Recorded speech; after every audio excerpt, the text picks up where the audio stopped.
Mesdames, Mesdemoiselles, Messieurs, bonjour, bonsoir et bienvenue dans la saison 2025.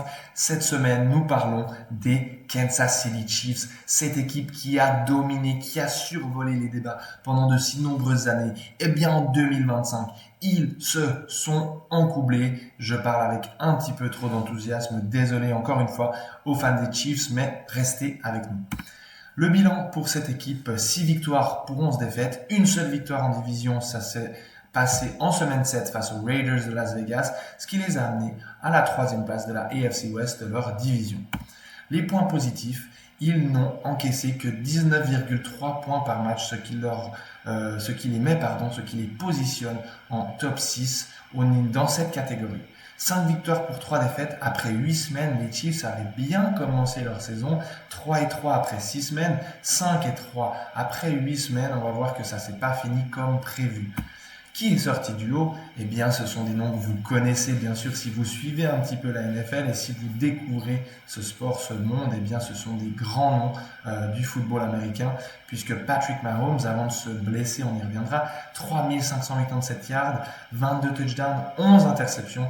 Travis Kelce, son acolyte, ce qui réceptionne ses passes, qui réceptionne ses ballons depuis de nombreuses années, 851 yards, 5 touchdowns, et à la course, Kareem Hunt, 611 yards pour 8 touchdowns.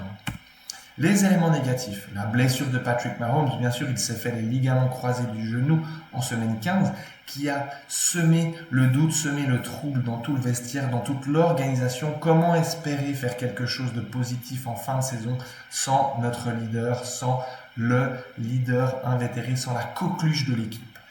Que 6 victoires après 14 matchs. Entre la semaine 8 et la semaine 14, les Chiefs n'ont remporté qu'un seul match.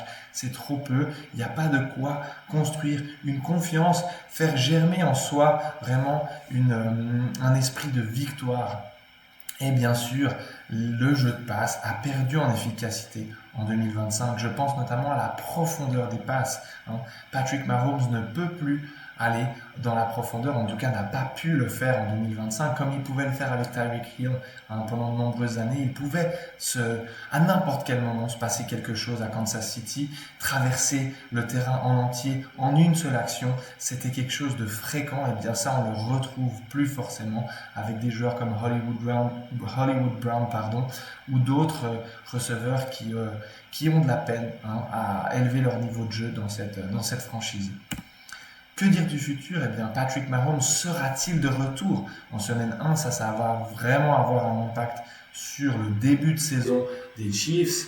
Travis Kelce, par contre, a re-signé un contrat, ce qui veut dire qu'il y a quand même un noyau qui reste depuis maintenant une petite dizaine d'années, qui est là et qui fait du bien, bien sûr, qui permet de faire arriver de nouveaux joueurs, de jeunes talents, et puis de garder une direction artistique, on va dire une direction sportive que l'on connaît. Je pense qu'il y a tout pour bien faire à Kansas City et qu'en 2025, c'était un encoublement à voir si le futur me donne raison ou pas.